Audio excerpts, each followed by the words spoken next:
Yo. Hello, everyone. Welcome back to DA Perspective on another Saturday. Hope everyone is doing well. We got a pretty good show today. We're going to go over a few things pertinent to what's going on. I, again, want to send a shout out to everyone who's been working hard to ensure some form of stability in this incredibly unstable time. And, often overlooked people are, garbage work, the garbage collectors, people that are delivering the packages. Instacart workers went on strike this week, so that was a big deal. So want to give a shout out to everyone out there who's working really hard to ensure that America keeps moving while we're being told to shelter in place and stay home and kind of try to not spread COVID. So again, thanks everyone for being here today. We don't have any guests today, so it's just going to be all me. We're going to shoot through a couple topics. I have 4 things lined up for today. We're going to go over how Republicans, that Republicans snuck in about $90 billion into the relief bill that they just passed. We're also going to talk about Diddy, Sean Combs, Puff Daddy. I don't know what he goes by now, but I appreciate some of the words that he said recently, and so we're going to play what he said. Also, rapper Plies. Plies also had something very, the words were right, and it was in referring to CEOs and the bailout and how everything has been rolling out.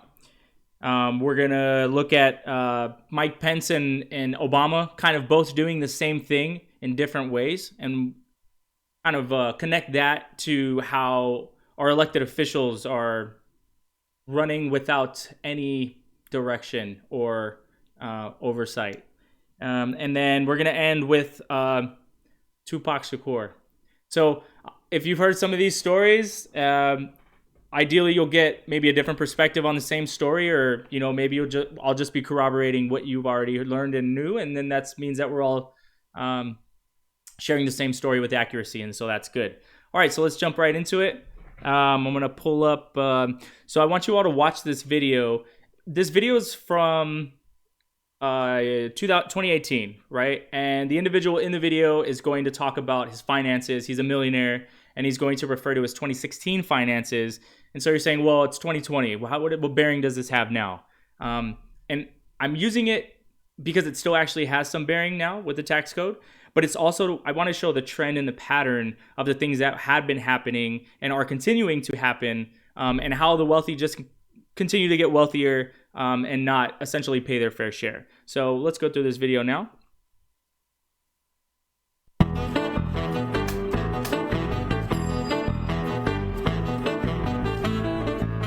My name is Eric Schoenberg.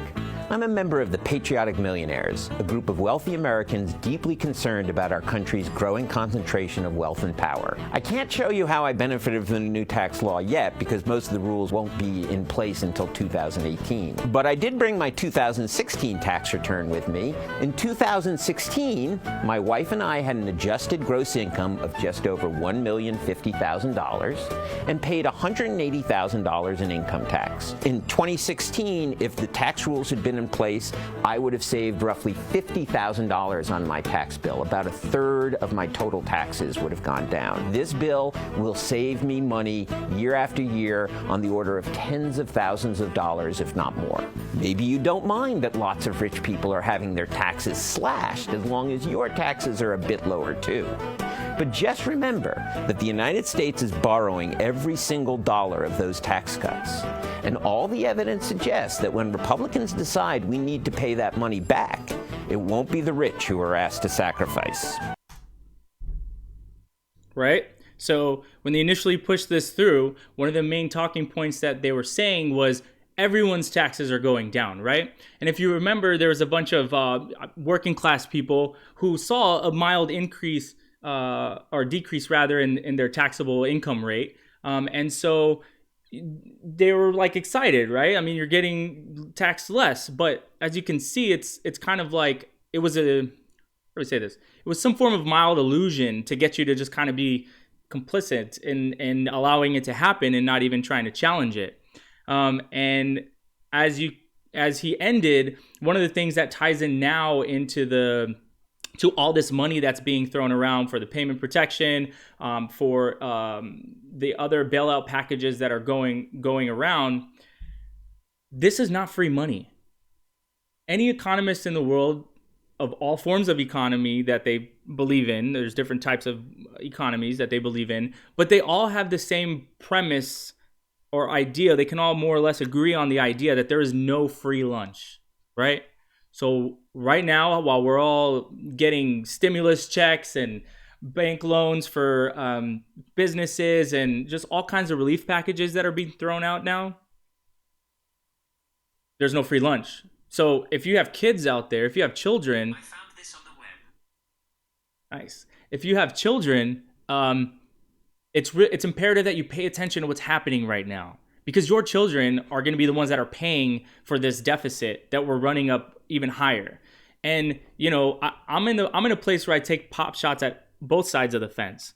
So while Obama was, you know, bailing out the banks, and throughout his entire administration, the Republicans continuously complained about the rising deficit, right? We're spending too much, right? So they wanted to cut entitlement programs, and obviously they wanted to squeeze poor people. And so, you know, they were bitching and complaining then. Well, now they've been in power for 3 some odd years, and they passed that damn tax bill that essentially, like this millionaire just told you, made him less burdened with tax, which he's going to go on to further say is it's not right.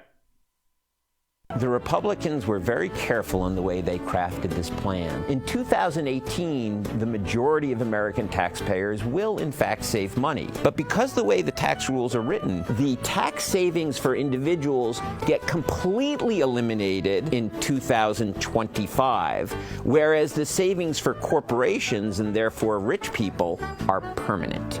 This is what happens when you litter the tax code with significant loopholes, giving benefits to specific groups of individuals. Most of the loopholes that litter the tax code benefit rich people more than middle-class people.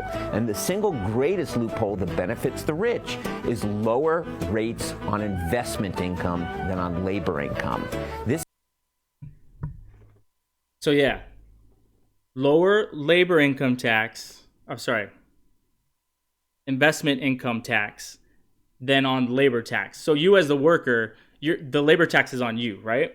And the investment tax would be how the majority of people that have, well, like a lot of money, they buy properties, commercial properties and things like that, or different types of assets that they have, or even just investing in like hedge funds and the stock market in general and things like that. So that's from his mouth, right? So now, this was from Newsweek. This was 4/20. April 20th of this year. The coronavirus relief bill includes tax benefit for millionaires that will cost taxpayers $90 billion. So they did it again. And as I was saying, I've been saying for a couple of weeks, this is another large transfer of power and wealth, a consolidation of it in times of crisis. And there's a video, actually, let me pull this up, because you see Trump here, right? So, and this is talking about millionaires, and we always the thing is, Republicans are always for big business and millionaires, and they hate poor people, which I don't think they hate poor people, right? I think they just have a different philosophy on how the economy should run. I don't agree with it, right? But I don't think that they're all hateful people. I just don't like what they're doing.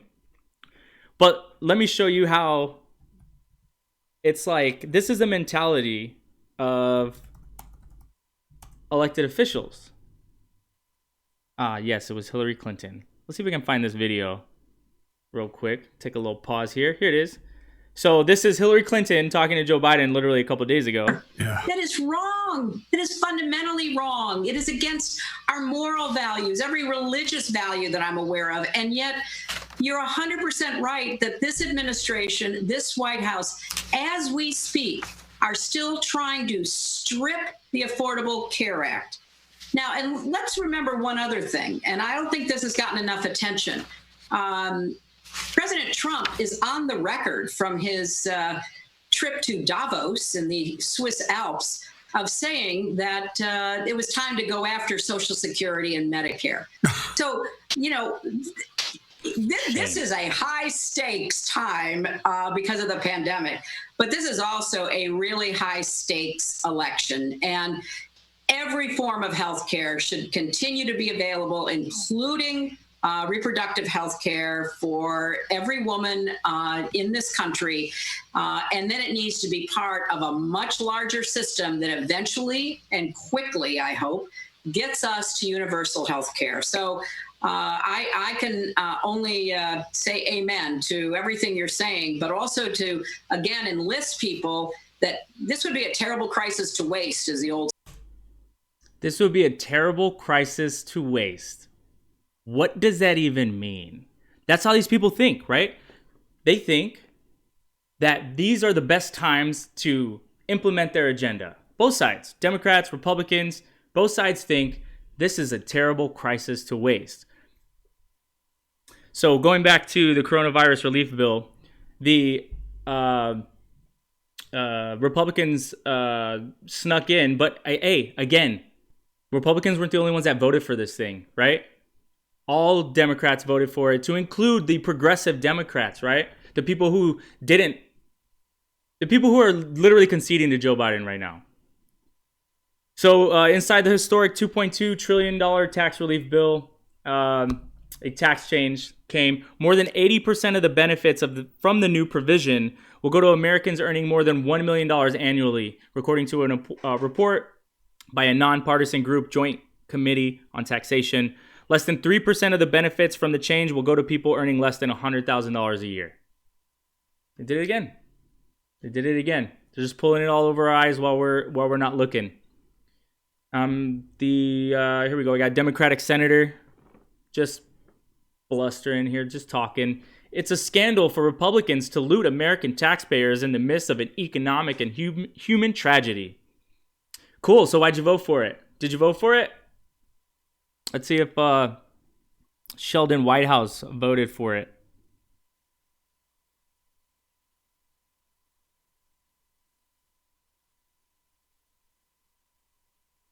Let's see.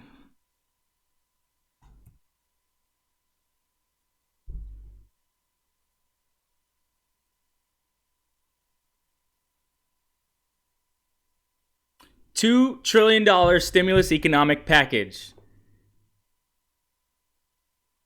Sheldon Whitehouse voted for it. He said yes. So he voted yes to something that he later said, it's a scandal for Republicans to loot American taxpayers. Man, dude, shut up. So that's what I'm talking about. These people are on the same team. They're not fighting for you. They're fighting for big money. And they're fighting for their own interests. So there's that one. All right, let's move on to the next story. You like that flick thing? I got that from Keith Olbermann. Right? Shout out Keith Olbermann. They shut him off of mainstream news too. He got a little, I guess, radical for them. So then he went to, I think it was Current TV. I don't know if you heard about that. Anyways. All right, so the next story that I want to do, let's go back here. All right, so the next story that I want to do is about Diddy. I believe he goes by Diddy now. And so Diddy this week had a few choice words for Joe Biden, right? And I'll just let him tell you. How about that? I would definitely pay attention to who needs the help the most. You know, black, brown, white, anybody, but just really focusing on the poor and really using the power that we have as such a mighty country and such a rich country to solve those economic injustice problems. Okay, so yesterday we had Anna Wintour, did No Filter, and she had said that we should, vote for Biden. And I know that you also said before Biden needs to come and talk. I can't vote because I'm not American, but you said Biden needs to come and have a talk before he gets that black vote. Could you talk to me about that? Yeah, the black vote is not going to be for free. We're going to have to see some promises. We're going to have to understand what kind of deal we're getting out of, what are we getting in return for our vote? Because nothing has changed in America. Exactly, right? And I'm really glad that he said that.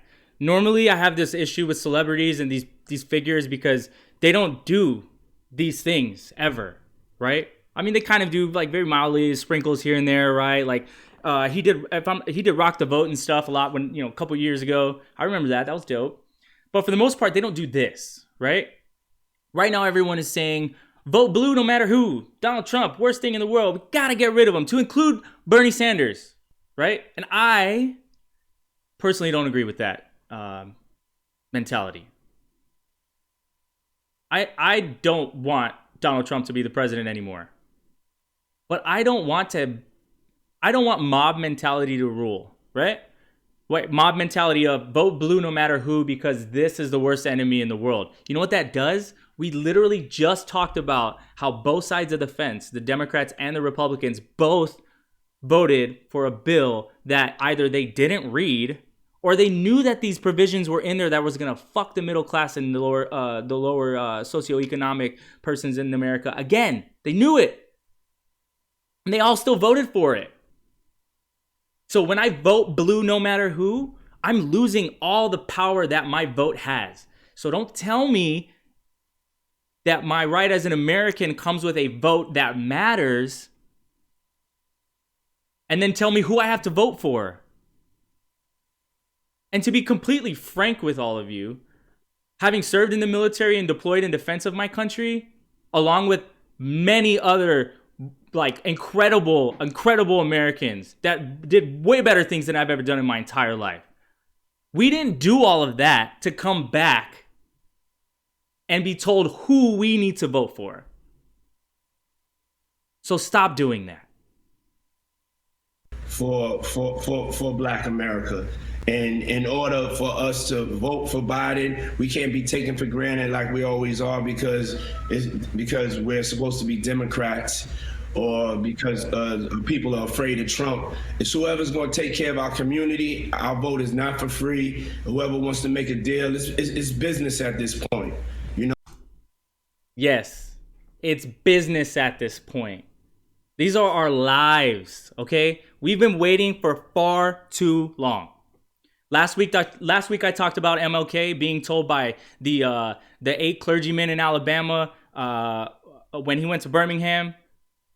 They told him it was untimely and unwise for him to have participated in the demonstrations down there at that time. Not waiting anymore. No more telling us now's not the time.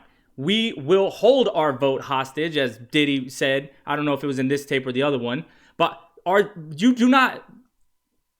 no one's supposed to be Democrats, so stop telling us that. And stop telling each other that too. That's not fair. You really want to get progressive change done? You really want to have a living wage? You really want your DACA friends to have citizenship because they absolutely 100% deserve it because they contributed to this economy just as much as everyone else? Stop telling us who to vote for. We're never going to get that if you keep telling us to vote for these milquetoast neoliberals who just fucking toe the corporate party line.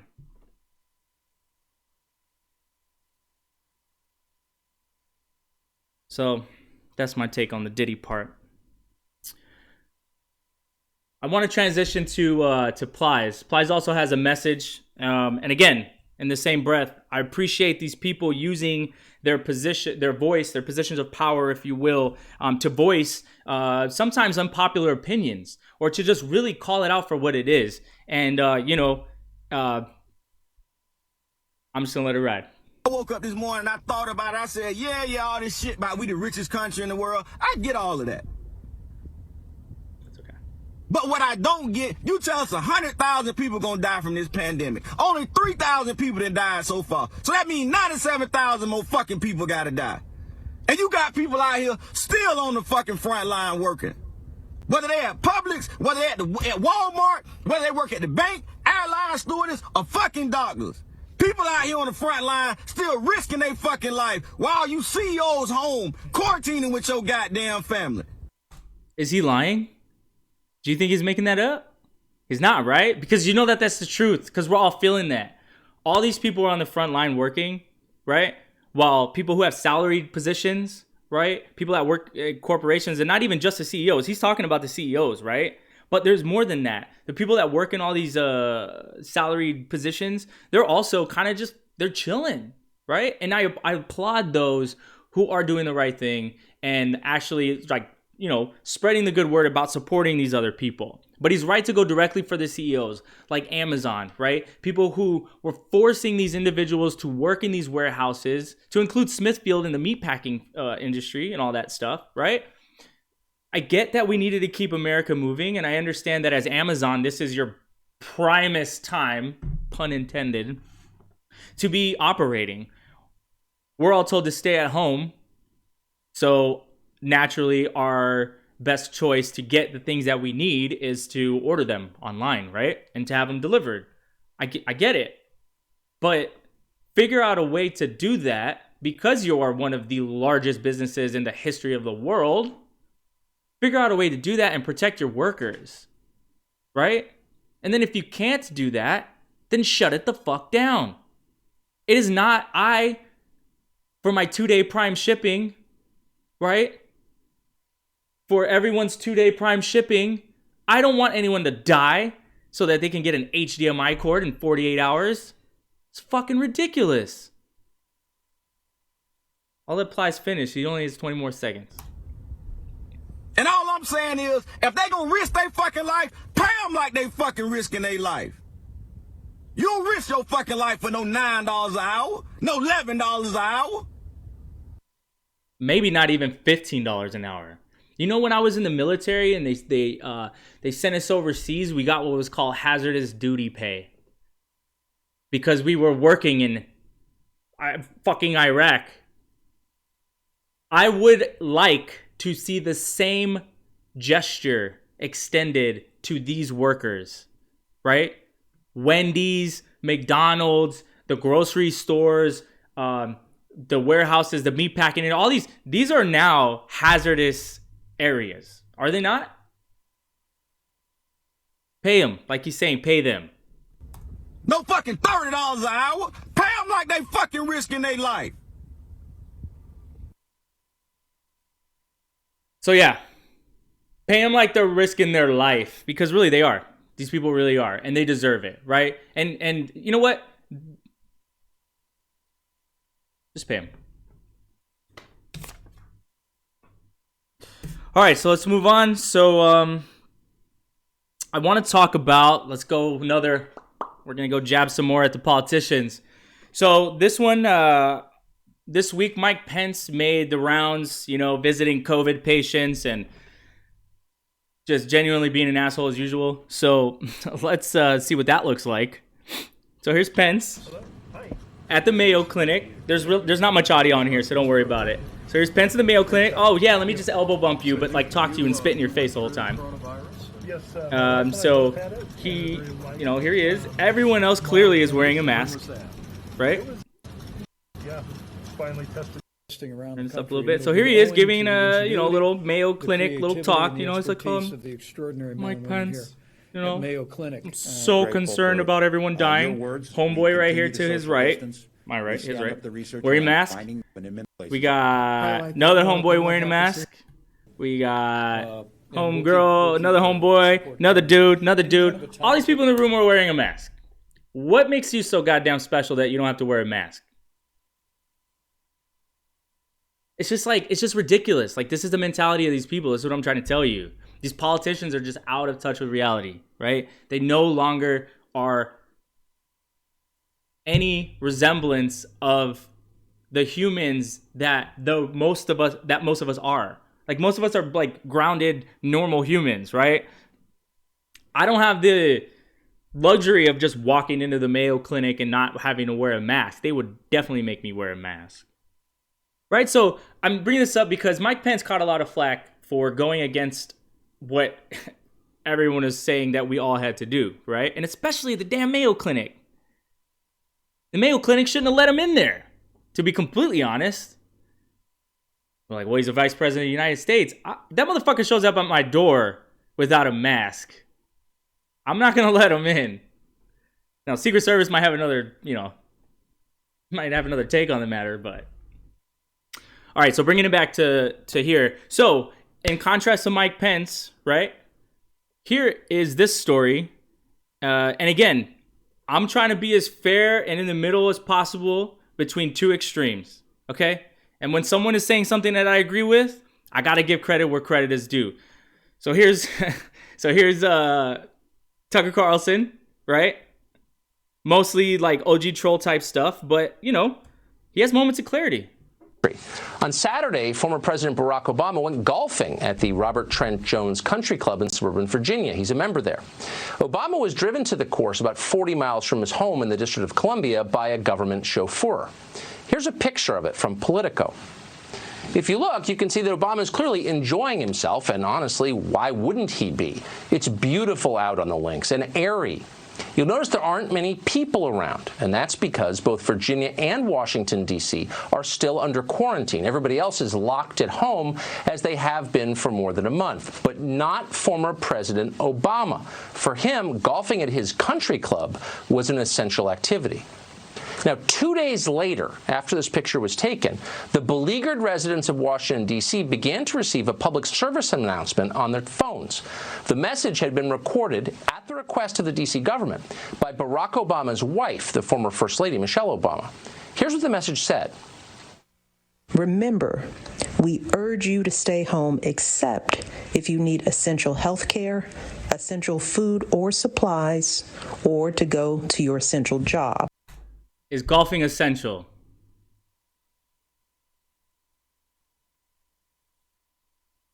I'll let him finish. Stay home, except for essential health care, essential food, essential jobs. That is Michelle Obama's message to you. It didn't seem to occur to her that those standards might also apply to her family. And that's why she didn't mention essential trips to your country club. So as you can see from there, he had the Chicago mayor. He was gonna go more deep into that as well. And I also listen. I applaud. I'm in Chicago.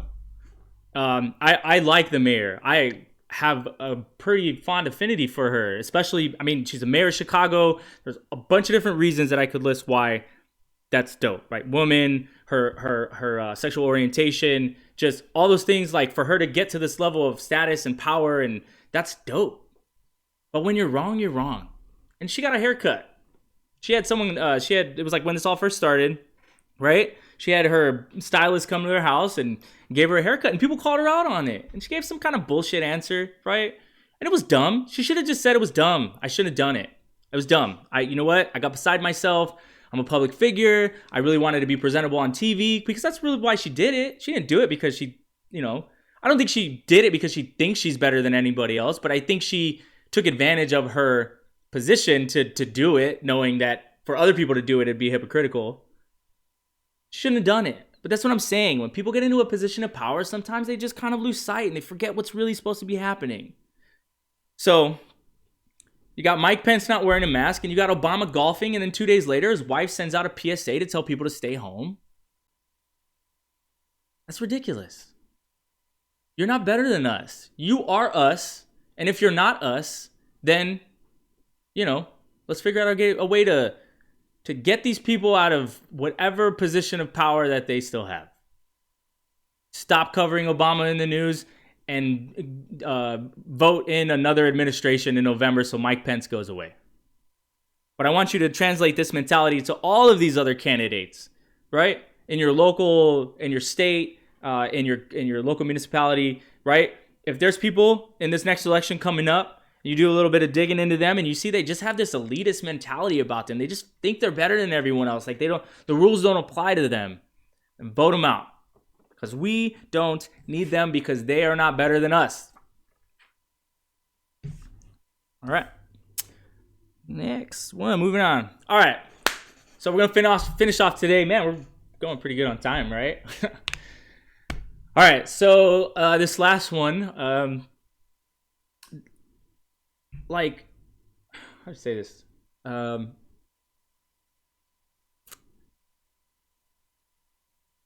These people, government officials, sometimes are always looking for someone to vilify, right? And, the governor of Kentucky, right? He just, when they're doling out the unemployment and all that stuff, and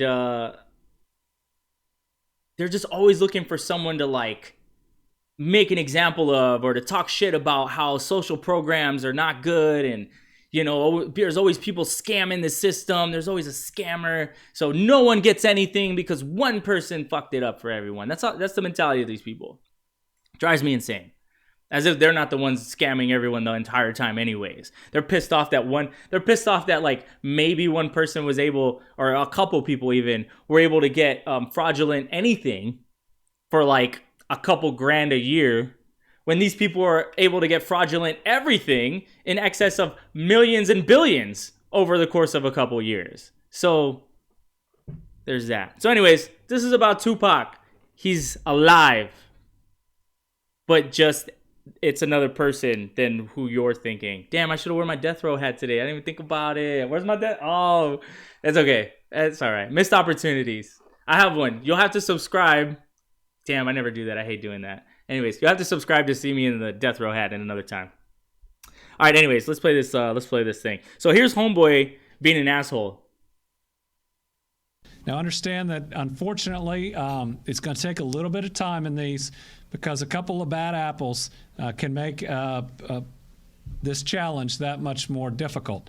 For instance, we had somebody apply for unemployment for Tupac Shakur here in Kentucky. And that person probably thought they were being funny. They probably did. Except for the fact that because of them, we've got to go through so many other claims that one person thinking that they were funny, using somebody else's identity, is going to make tens of thousands potentially of other people wait. It's not okay. We can't. Fuck you, Tupac. Fuck you for doing that to everyone. Fuck you for wanting unemployment just like everyone else from the grave. Oh, it's a real person? Yeah, of course it is. So here's the same governor, and I'll let him speak for himself once again. I owe somebody an apology tonight. Last night I spent a little bit of time talking about fraudulent claims holding us up, and mentioned an individual that had filed in the name of Tupac Shakur. I didn't know, and it's my fault, that we have a Kentuckian who goes by Malik, whose name is Tupac Shakur. I talked to him on the phone today. I apologized. I told him how it happened, but I owned it. It's my fault. He was gracious. I said, I'm sorry if I embarrassed him or caused him any attention he didn't want. He was very kind. He ended the call. God bless. And we're going to make sure that we resolve his claim. Malik, thank you for being. So yeah, right? Jumping the gun, right? Political theater, grandstanding, you know, just this is what these people do all the time. And it's really annoying, right? You're the governor of Kentucky. People are in crisis, and you're trying to scapegoat something so that you can deflect your responsibility of getting people these unemployment checks. You were trying to use a fictitious circumstance. It's just bullshit. Just give the people their money, right? Tell them why it's not actually happening correctly. Tell them it's because the unemployment system is so fragmented in this country because we leave it onto each state to administer that it's fucked up. And also at the fact that there's millions of people filing for unemployment right now. Which, actually, let's just run that real quick because I think I think I closed it. But unemployment numbers right now are insane in the U.S. Look at that. 2 days ago, we're looking at 3.84 million people, in the last week. So that's 30 million people overall. No, we're not doing that. No, we're not supporting independent.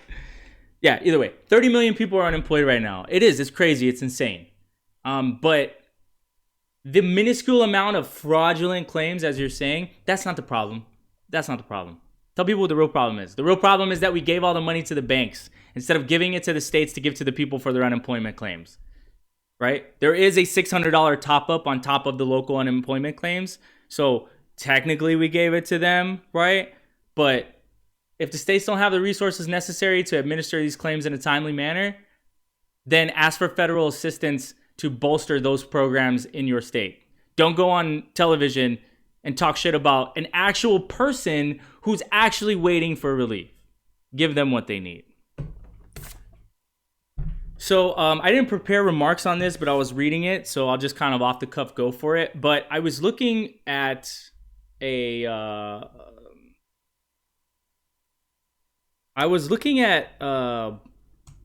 Lincoln's I don't even know how to say it. Lyceum. I don't know how to say it. But is this it? Yeah. So in 1844, let me get this Wikipedia thing going though, because I liked how someone wrote one of these citations on here. Oh, that's not it. And they put it better than I could. Excuse me. So I wanted to set the scene, and this is what they said. So during this speech, Lincoln, I'm not going to read the whole speech. I just kind of want to talk about a small portion of it. So I'm reading down here. So during the speech, Lincoln referenced 2 murders committed by pro-slavery mobs. Right? The first was the burning of Francis McIntosh, a freedman who killed a constable and was subsequently lynched by the mob. And then he also referenced the death of Elijah Parrish Lovejoy, a newspaper editor and abolitionist who was murdered 3 months earlier by a pro-slavery mob in Alton, Illinois. So the reason why I'm telling you that is I want to set the stage. What Abraham Lincoln is talking about in this address is mob mentality and not following the rule of law, right? And how the fabric of our democracy essentially hinges on anti-mob mentality, meaning we don't have a mob mentality, right? We kind of figure out how to communicate. So, let me find it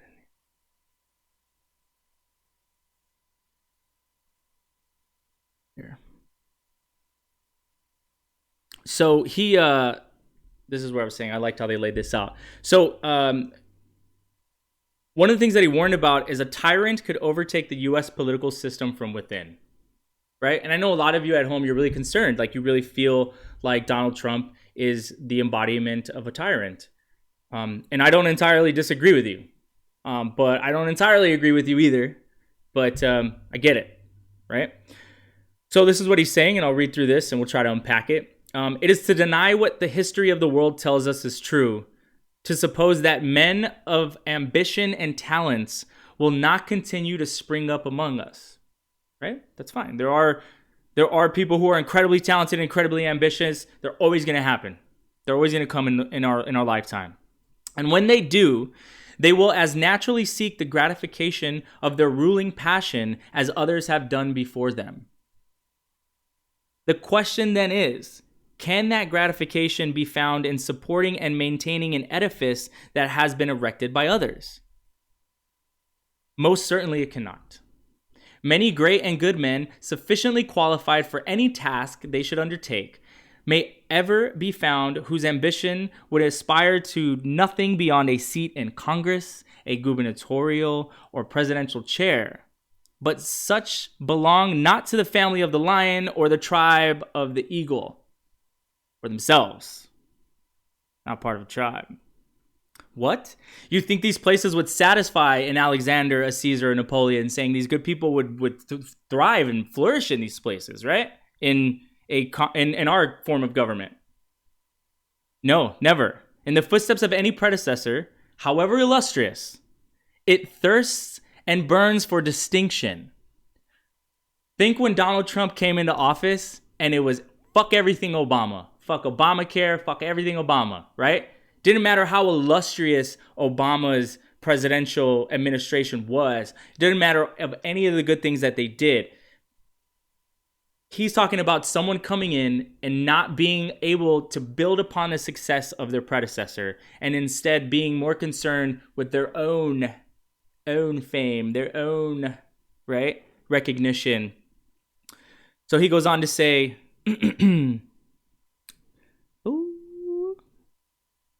towering genius disdains a beaten path.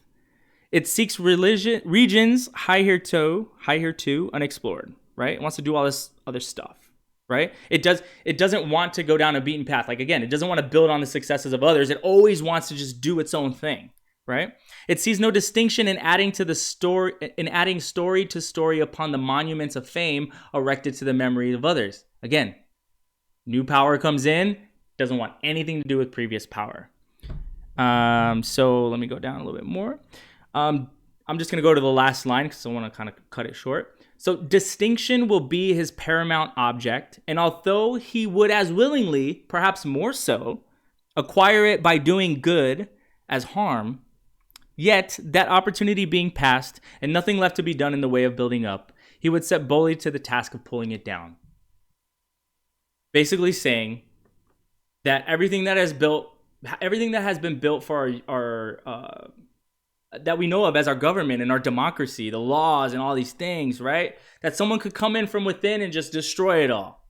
Destroy the rule of law and allow like mob mentality to come in and just like take over everything. So he's kind of, I have a lot of people that I have near and dear to my heart that I absolutely love and I would still to this day die for. But they're what others would call Trumpers.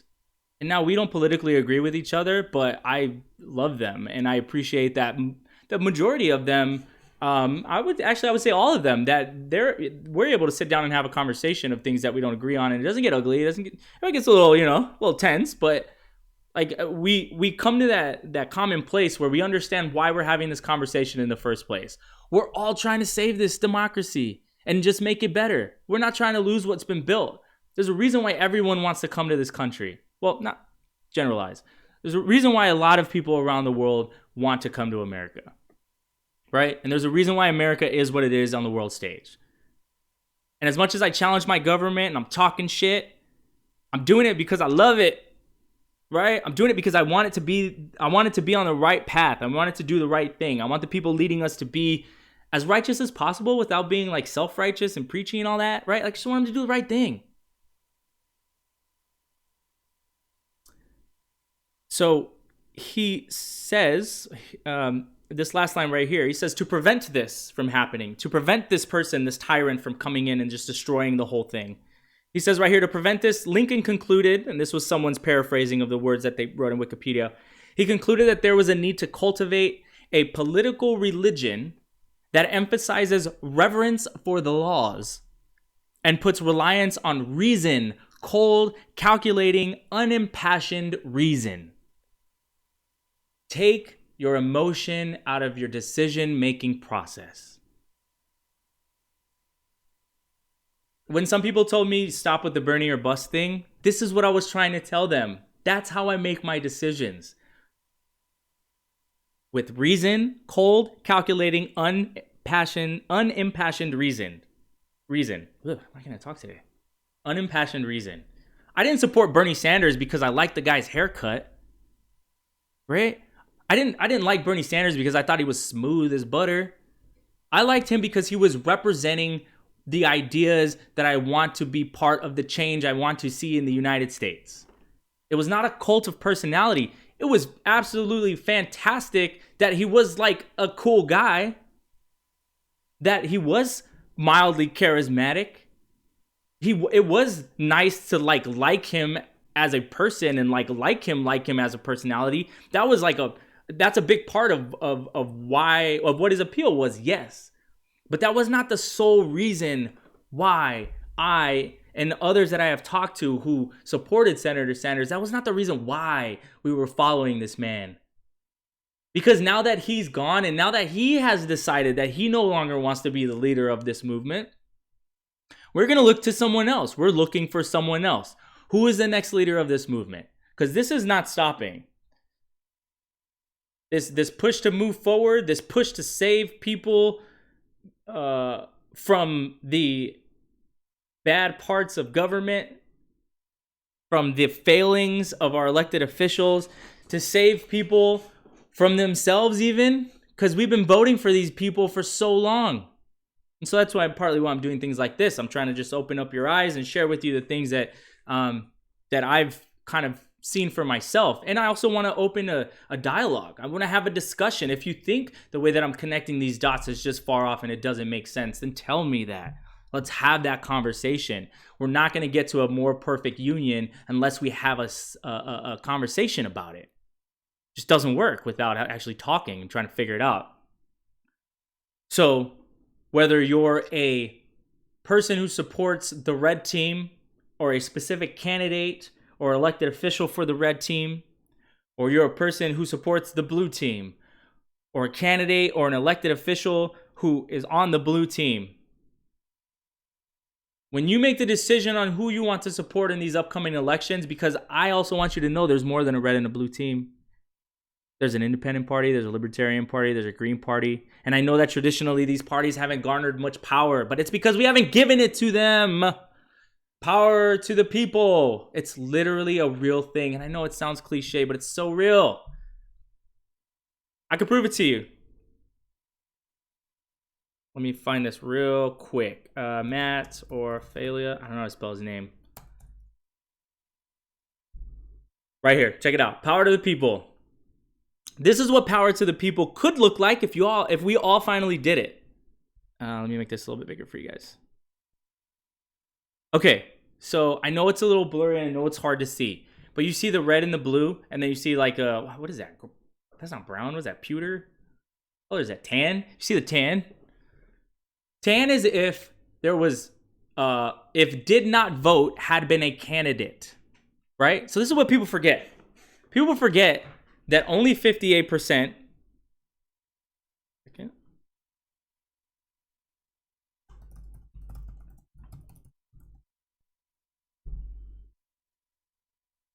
People forget that a little over half of the country voted in, there it is, right here, 56%.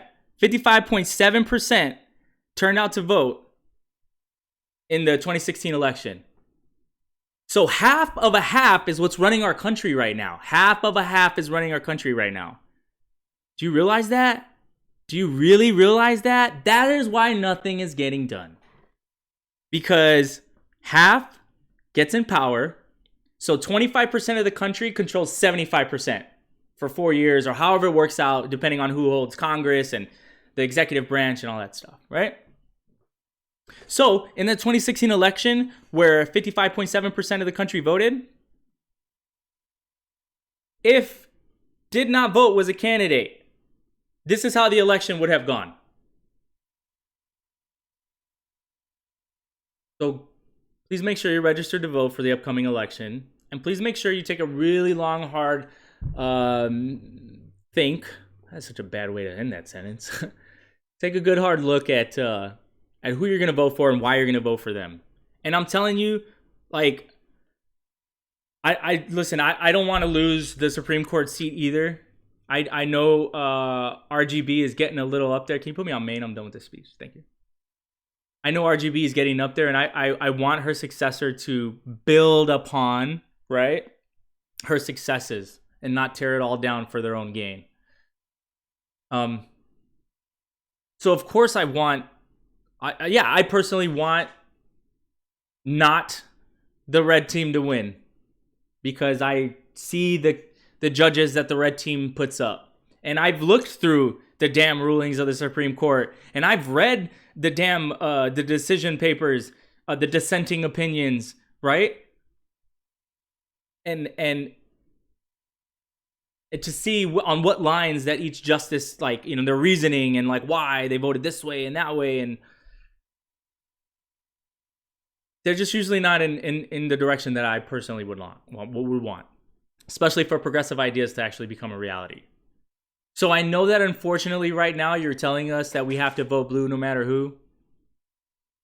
But that doesn't mean that I can't still make you fear the fact that I won't vote for you, so that you will bend to the will of the people finally and do exactly what we want you to do, which is to serve us and not your own interests or the interests of all your friends who feel like this is a good crisis to waste.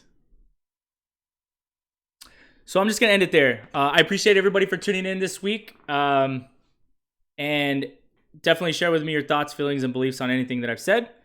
You can reach me on all the different social media channels. You know how to find me. So as always, I may not be right, but at least I started the conversation. Thank you. Enjoy your Saturday.